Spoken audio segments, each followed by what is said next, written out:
Hello everyone, welcome back to NS kids creative corner.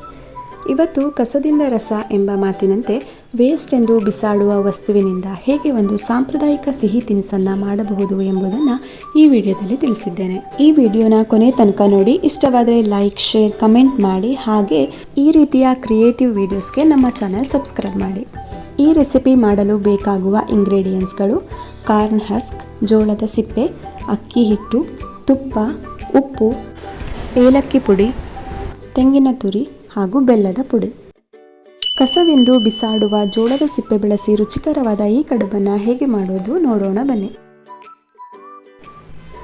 ಮೊದಲಿಗೆ ಅಕ್ಕಿ ಹಿಟ್ಟು, 1 ಸ್ಪೂನ್ ತುಪ್ಪ, ರುಚಿಗೆ ತಕ್ಕಷ್ಟು ಉಪ್ಪು ಸೇರಿಸಿ ಮಿಕ್ಸ್ ಮಾಡಿ ಸ್ವಲ್ಪ ಸ್ವಲ್ಪ ನೀರು ಸೇರಿಸುತ್ತಾ ಕಲಿಸಿಕೊಳ್ಳಬೇಕು.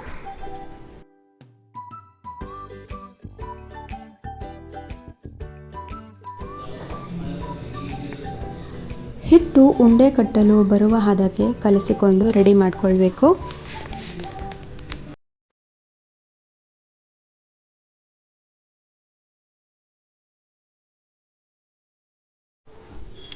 ಹಿಟ್ಟು ಸಿದ್ಧವಾದ ನಂತರ ಅದನ್ನು ಚಿಕ್ಕ ಚಿಕ್ಕ ಉಂಡೆಗಳನ್ನಾಗಿ ಮಾಡಿಕೊಳ್ಳಬೇಕು.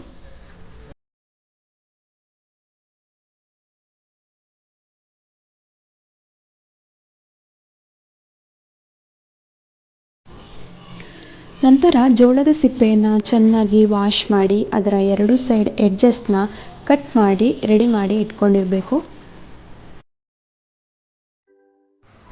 ನಂತರ ಒಂದು ಜೋಳದ ಸಿಪ್ಪೆಯನ್ನು ತೆಗೆದುಕೊಂಡು ಅದರ ಮೇಲೆ ಒಂದು ಉಂಡೆಯನ್ನು ಇಟ್ಟು ಪ್ರೆಸ್ ಮಾಡ್ತಾ ತೆಳುವಾಗಿ ಸ್ಪ್ರೆಡ್ ಮಾಡಿಕೊಳ್ಬೇಕು.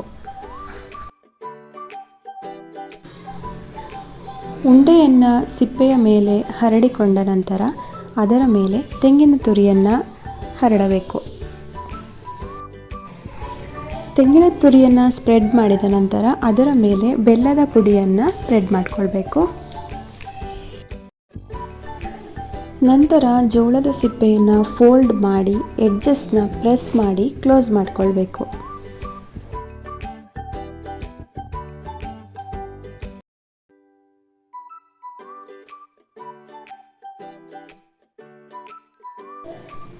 ಹೀಗೆ ಎಲ್ಲವನ್ನ ರೆಡಿ ಮಾಡಿಕೊಳ್ಬೇಕು. ಎಲ್ಲ ರೆಡಿಯಾದ ನಂತರ ಒಂದು ಸ್ಟೀಮ್ ಪಾತ್ರೆಯಲ್ಲಿ 15 to 20 ಮಿನಿಟ್ಸ್ ಬೇಯಿಸಿದರೆ ಟೇಸ್ಟಿಯಾದ ಸ್ವೀಟ್ ಕಡುಬು ರೆಡಿಯಾಗುತ್ತೆ.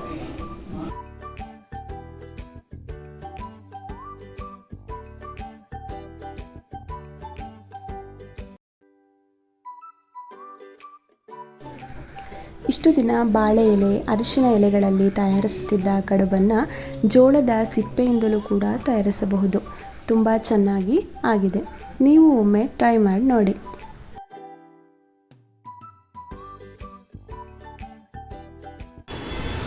ಈ ಐಡಿಯಾ ನಿಮಗೂ ಇಷ್ಟವಾಯಿತೆ? ಇಷ್ಟವಾದರೆ ಲೈಕ್, ಶೇರ್, ಕಮೆಂಟ್ ಮಾಡಿ.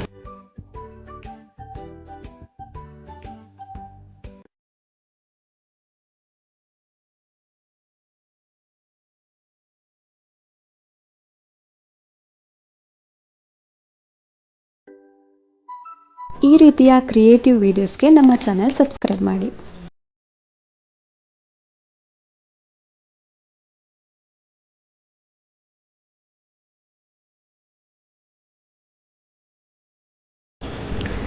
ಮುಂದಿನ ವಿಡಿಯೋದಲ್ಲಿ ಇದೇ ತರಹದ ಸಿಂಪಲ್ ರೆಸಿಪಿಯೊಂದಿಗೆ ಭೇಟಿಯಾಗೋಣ.